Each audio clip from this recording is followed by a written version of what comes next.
അൽഹംദുലില്ലാഹി വകഫാ വസ്സലാമുൻ അലാ ഇബാദിഹില്ലദീന ഇസ്തഫാ അമ്മാ ബഅദ്. അല്ലാഹു സുബ്ഹാനഹു വ തആല പരിശുദ്ധ റമളാനിൻ്റെ നോമ്പിനെ സംബന്ധിച്ച് മുഅ്മിനീങ്ങളോടുള്ള കൽപ്പന വളരെ സ്നേഹത്തോടു കൂടിയാണ് നിർവഹിച്ചിരിക്കുന്നത്.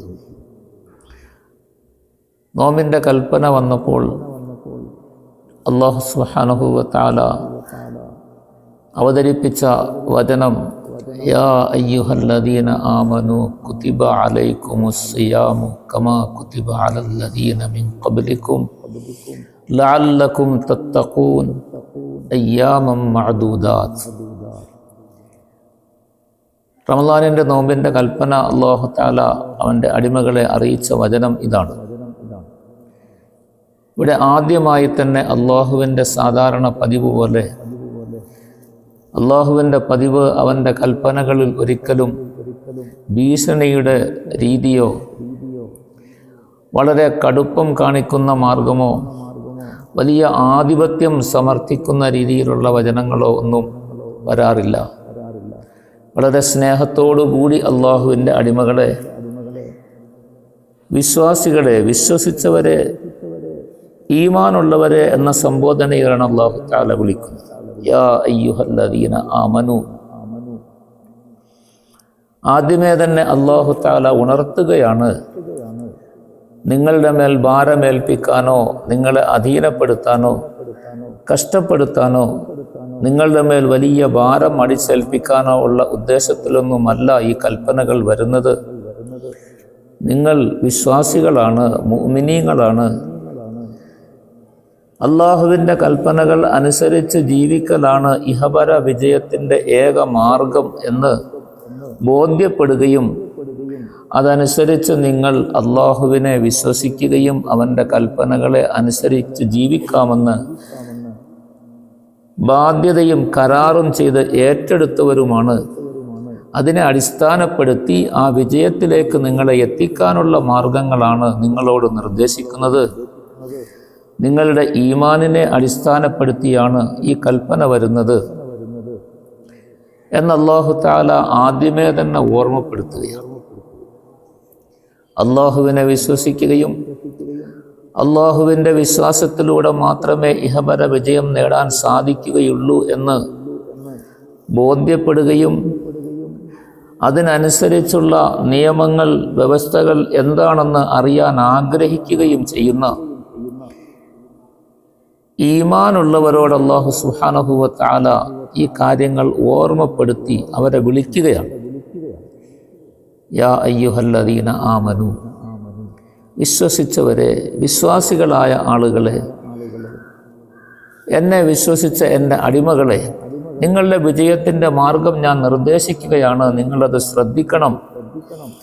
ആ വിഷയത്തിൽ നിങ്ങളുടെ ഭാഗത്തു നിന്ന് അലസതയും അശ്രദ്ധയും ഒന്നും ഉണ്ടാകരുത് എന്ന് അല്ലാഹു തആല സൂചിപ്പിക്കുകയാണ് ഈ സംബോധനയിൽ കൂടി. എന്നിട്ട് അല്ലാഹു തആല പറഞ്ഞു, കുതിബ അലൈക്കുമുസ് സിയാമു കമാ കുതിബ അലല്ലദീന മിൻ ഖബ്ലിക്കും. നോമ്പ് നിങ്ങൾക്ക് ഞാൻ നിശ്ചയിക്കുന്നു, നിങ്ങളുടെ മേൽ നിർബന്ധമാക്കുന്നു, നിങ്ങളുടെ മേൽ കടമയാക്കപ്പെട്ടിരിക്കുന്നു നോമ്പ്. അവിടെയും അല്ലാഹു തആല പ്രത്യേകമായ നിലയിൽ ഒരു കാര്യം നമുക്ക് മനസ്സിലാക്കി തരുന്നു. എൻ്റെ കൽപ്പനയാണ് നോമ്പ് അനുഷ്ഠിക്കൽ, അതുകൊണ്ട് നിങ്ങൾ ഒരു മാസം നോമ്പ് അനുഷ്ഠിച്ചേ പറ്റൂ എന്നുള്ള നിർബന്ധമായ കൽപ്പനയല്ല അവിടെ അല്ലാഹു തആല പറഞ്ഞത്. അല്ലാഹു പറഞ്ഞു, നിങ്ങളുടെ മേൽ നോമ്പ് നിർബന്ധമാക്കപ്പെട്ടിരിക്കുന്നു. എന്നിട്ട് അല്ലാഹു തആല അതിനെ ലളിതമാക്കാൻ വേണ്ടിയുള്ള മാർഗം നമ്മളോട് പറഞ്ഞു തരുന്നു. കമാ കുതിബ അലല്ലദീന മിൻ ഖബ്ലിക്കും. ഇതൊരിക്കലും നിങ്ങളുടെ മേൽ മാത്രം നിർബന്ധമാക്കിയ ഒരു കാര്യമല്ല. നിങ്ങളെ പ്രയാസപ്പെടുത്താനോ കഷ്ടത അനുഭവിപ്പിക്കാനോ നിങ്ങളുടെ ആഹാരപാനീയങ്ങളെ തടയാനോ നിങ്ങളുടെ മറ്റ് സൗകര്യങ്ങളെയെല്ലാം തടഞ്ഞു വെക്കാനോ അതിൽ നിന്ന് നിങ്ങളെ മാറ്റി നിർത്താനോ ഉള്ള ലക്ഷ്യത്തിലല്ല ഇത് ചെയ്യുന്നത്. നിങ്ങളെ മാത്രം ഉപദ്രവിക്കുക അല്ലെങ്കിൽ ബുദ്ധിമുട്ടിക്കുക എന്ന ലക്ഷ്യം ഇതിൻ്റെ പിന്നിലില്ല.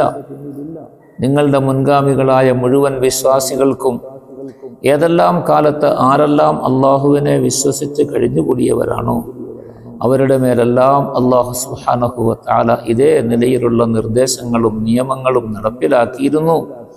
അവരെല്ലാം അത് അനുഭവിക്കുകയും അവരെല്ലാവരും അതിന് കീഴ്പ്പെടുകയും ചെയ്തവരാണ്. അവരാരും അതിലുള്ള പ്രയാസങ്ങളെയോ ബുദ്ധിമുട്ടുകളെയോ കഷ്ടതകളെയോ കുറിച്ച് പരാതി പറയാതെ തന്നെ അവർ ആ കാര്യം നിർവഹിച്ചവരാണ്. അതുകൊണ്ട് മുൻഗാമികളിൽ ഇതിന് മാതൃകയുണ്ട്. നിങ്ങളുടെ മുമ്പ് വന്ന് കഴിഞ്ഞു പോയിട്ടുള്ള എല്ലാ മതക്കാരിലും ഈ നിലയിലുള്ള നിബന്ധനകൾ ഉണ്ടായിരുന്നു, നിർദ്ദേശങ്ങൾ ഉണ്ടായിരുന്നു. അതിനോട് സാമ്യമായി അതേ നിലയിൽ അതിനോട് തുടർന്ന് നിങ്ങളുടെ മേലും ആ കാര്യം നിർബന്ധമാക്കപ്പെട്ടു എന്ന് മാത്രമേ ഉള്ളൂ. അതുകൊണ്ട് നിങ്ങൾക്ക് മാത്രമുള്ള നിയമമാണെന്നുള്ളതിൻ്റെ പേരിൽ പരിഭവിക്കേണ്ട ആവശ്യമില്ല എന്ന് അല്ലാഹു തആല ആദ്യമേ തന്നെ സൂചിപ്പിക്കുകയാണ്. കമാ കുതിബ അലൽ ലദീന മിൻ ഖബ്ലിക്കും. രണ്ടാമത് അല്ലാഹു സുബ്ഹാനഹു വ തആല എന്താണ് നോമ്പ് കൊണ്ട് ഉണ്ടാകേണ്ടത്, നോമ്പ് കൊണ്ട് എന്താണ് നാം ലക്ഷ്യമാക്കേണ്ടത്, നമ്മൾ എന്താണ് നോമ്പ് മുഖേന നേടിയെടുക്കേണ്ടത് എന്നതിനെക്കുറിച്ച് അല്ലാഹു തആല വ്യക്തമായ നിലയിൽ പറയും. ലഅല്ലക്കും തത്തഖൂൻ. ഇവിടെ നോമ്പ് മുഖേന ശാരീരികമായ പല പ്രയാസങ്ങളും ബുദ്ധിമുട്ടുകളുമൊക്കെ ഉണ്ടായേക്കാം. ശാരീരികമായ പല ബുദ്ധിമുട്ടുകളും ബാഹ്യമായ നിലയിൽ നോമ്പിൽ പലർക്കും അനുഭവപ്പെടുമെങ്കിലും അതിൻ്റെ യാഥാർത്ഥ്യത്തെക്കുറിച്ച് മനസ്സിലാക്കുകയും ശരിയായ അതിൻ്റെ ലക്ഷ്യവും അതിൻ്റെ ആത്മീയമായ പുരോഗതിയും നേട്ടവുമെല്ലാം കണക്കിലെടുത്താൽ ഈ ശാരീരികമായ പ്രയാസങ്ങൾ ഇല്ലാത്തതുപോലെയാണ് എന്ന് അല്ലാഹു തആല സൂചിപ്പിക്കുന്നു. അതുകൊണ്ട് ശാരീരികമായ ഗുണങ്ങളെക്കുറിച്ചോ അല്ലെങ്കിൽ അതിൻ്റെ നേട്ടങ്ങളെക്കുറിച്ചോ അല്ല അല്ലാഹു തആല പറയുന്നത്. മനുഷ്യ ജീവിതത്തിൻ്റെ വിശുദ്ധിയെക്കുറിച്ചാണ് അല്ലാഹു തആല ഓർമ്മപ്പെടുത്തുന്നത്. നിങ്ങൾ നോമ്പ് പിടിക്കുന്നത് മുഖേന നിങ്ങളിൽ ഉണ്ടാകേണ്ടത് തഖ്വയാണ്. തഖ്വ എന്ന് പറഞ്ഞാൽ അല്ലാഹുവിൻ്റെ മുഴുവൻ നിയമങ്ങളെയും പൂർണ്ണമായി അനുസരിക്കാനുള്ള പാകത സ്വയം നേടിയെടുക്കുക, അല്ലാഹു നിരോധിച്ച കാര്യങ്ങളെ പൂർണ്ണമായി ഒഴിവാക്കാനുള്ള മനസ്ഥിതിയും ഉണ്ടാവുക. ഇത് രണ്ടും ഒരു മനുഷ്യന് ലഭ്യമാകുമ്പോഴാണ് അവൻ തഖ്വ ഉള്ളവനാവുക. അല്ലാഹുവിൻ്റെ കൽപ്പനകളിൽ ഏതെങ്കിലും ചിലതിനെ നടപ്പാക്കുകയും അതിനെ അനുസരിക്കുകയും ചെയ്യുന്നു. തനിക്ക് സാധിക്കുന്ന ഇഷ്ടമുള്ള ഏതെങ്കിലും കാര്യങ്ങൾ പ്രവർത്തിക്കുന്നു. ഏതെങ്കിലും ചില ഇബാദത്തുകളും നന്മകളും താൻ ജീവിതത്തിൽ ഉണ്ടാക്കിയെടുക്കുന്നു. പക്ഷേ അല്ലാഹുവിൻ്റെ കൽപ്പനകളെ പൂർണ്ണമായ നിലയിൽ അനുസരിക്കാൻ തയ്യാറാകുന്നില്ല. തിന്മകൾ ധാരാളമായി ചെയ്തുകൊണ്ടിരിക്കുന്നു. തിന്മകളെ വർജിക്കാനും അതിനെ ഒഴിവാക്കാനും മനുഷ്യൻ തയ്യാറാകുന്നില്ല. ഇങ്ങനത്തെ ആൾക്ക് തഖ്വ ഉണ്ട് എന്ന് അല്ലെങ്കിൽ അവൻ മുത്തഖിയാണ് എന്ന് പറയാൻ സാധ്യമല്ല. അതാണ് അല്ലാഹു തആല സൂചിപ്പിക്കുന്നത്. നോമ്പ് മുഖേന നിങ്ങളിൽ ഉണ്ടാകേണ്ടത് നിങ്ങൾ സ്വയം ഒരു പര്യാപ്തത നേടണം. അതിൽ അല്ലാഹുവിൻ്റെ കൽപ്പനകൾ ഏത് തന്നെയാണെങ്കിലും അതിനെ പൂർണ്ണമായ നിലയിൽ അനുസരിക്കുകയും അതിന് കീഴ്പ്പെടുകയും ചെയ്യുന്ന സ്വഭാവം നിങ്ങളിൽ ഉണ്ടാകണം. അങ്ങനെ ആകണം മനുഷ്യൻ. അല്ലാഹുവിൻ്റെ അടിമകളായ ഒരു മുഅ്മിനായ മനുഷ്യൻ അല്ലാഹുവിൻ്റെ കൽപ്പന എന്ന് പറഞ്ഞാൽ പിന്നെ അവിടെ തിരിച്ച് ചിന്തിക്കുന്ന അവസ്ഥ അവനിലുണ്ടാകരുത്.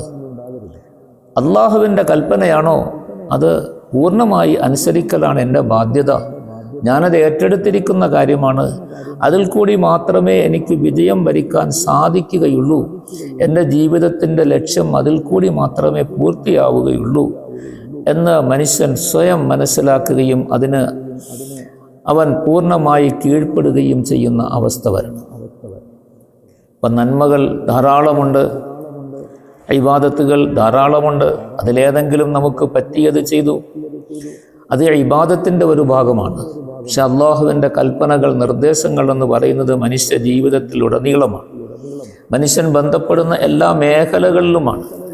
മനുഷ്യൻ എന്താണോ പ്രവർത്തിക്കുന്നത്, എന്താണോ അവൻ ഇടപെടുന്നത്, ആ കാര്യങ്ങളിലെല്ലാം അല്ലാഹുവിൻ്റെ നിർദ്ദേശങ്ങളുണ്ട്. അള്ളാഹുവിൻ്റെ നിർദ്ദേശങ്ങൾ പൂർണ്ണമായ നിലയിൽ അവരിലേക്ക് വന്നു ചേരുകയും ചെയ്യും. ഈ അള്ളാഹുവിൻ്റെ നിർദ്ദേശങ്ങളെ പൂർണ്ണമായ നിലയിൽ അനുസരിക്കുക, അതിന് കീഴ്പ്പെടുക എന്നുള്ള ഒരു സ്വഭാവം മനുഷ്യനിൽ സ്വയമേ ഉണ്ടാകണം. അവൻ അള്ളാഹുവിന് കീഴ്പ്പെടുന്നവനാകണം. അപ്പോഴാണ് തഖ്വായുടെ ഒരു ഭാഗം അവനിൽ ഉണ്ടാകുന്നത്. അതാണ് നോമ്പ് കൊണ്ട് ലക്ഷ്യമാക്കുന്നത്. തഖ്വായുടെ രണ്ടാമത്തെ ഒരു ഭാഗവുമുണ്ട്. അത് നിരോധനങ്ങളുമായി ബന്ധപ്പെട്ടതാണ്. ഒന്നാമത്തെ ഭാഗം അള്ളാഹുവിൻ്റെ കൽപ്പനകളുമായി ബന്ധപ്പെട്ടത്. ആ കൽപ്പനകളെ പൂർണ്ണമായ നിലയിൽ തനിക്ക് പ്രയോജനകരമാണ് എന്ന് മനസ്സിലാക്കി അതിൽ കൂടി മാത്രമേ തൻ്റെ ജീവിതത്തെ പൂർണ്ണമായ നിലയിൽ പ്രയോജനപ്പെടുത്താൻ സാധിക്കുകയുള്ളൂ. അതാണ് തൻ്റെ ജീവിതത്തിൻ്റെ വിജയം. ഭൗതിക ജീവിതത്തിൽ മാത്രമല്ല, പാരത്രിക ജീവിതത്തിലും അതുതന്നെയാണ് വിജയമെന്ന് അള്ളാഹുവിൻ്റെ കൽപ്പനകളെ അവൻ കീഴ്പ്പെടുമ്പോൾ അതിന് മനസ്സിലാക്കി ആ ബോധത്തോടു കൂടി അവൻ അതിന് കീഴ്പ്പെടാൻ തയ്യാറാണ്. അപ്പോഴാണ് തഖ്വായുടെ ഒരു ഭാഗമുണ്ടാവുക. അള്ളാഹുവിൻ്റെ കൽപ്പനകളെ, അവൻ്റെ നിയമങ്ങളെ വിമർശിക്കുകയോ അല്ലെങ്കിൽ അതിനെ നമുക്ക് പ്രയോജനകരമല്ല എന്ന് തോന്നുകയോ അള്ളാഹുവിൻ്റെ നിർബന്ധമായ കൽപ്പന ഉള്ളതിൻ്റെ പേരിൽ നിവൃത്തിയില്ലാതെ അനുസരിക്കുകയോ ചെയ്യുക, ഇങ്ങനത്തെ ചിന്തകളൊന്നും ഒരിക്കലും നമ്മളിൽ ഉണ്ടാകരുത്. അതെല്ലാം മാറി അള്ളാഹുവിൻ്റെ കൽപ്പനകൾക്ക് പൂർണ്ണമായി കീഴ്പ്പെടുക എന്ന ആ ബോധം നമ്മളിൽ ഉണ്ടാവുക എന്നതാണ് തഖ്വായുടെ ഒരു ഭാഗം. ഇതുണ്ടാകാനാണ് അല്ലാഹു സുബ്ഹാനഹു വ തആല നോമ്പ് നമ്മളുടെ മേൽ നിശ്ചയിച്ചത്. അല്ലാഹു സുബ്ഹാനഹു വ തആല നോമ്പിൻ്റെ ഈ ഭാഗം, ഈ ഗുണം നമുക്ക് നേടിയെടുക്കാൻ അവൻ്റെ കരുണ കൊണ്ട് തൗഫീഖ് നൽകി അനുഗ്രഹിക്കുന്നു. ആഖിറു ദഅവാനാ അൽഹംദുലില്ലാഹ്.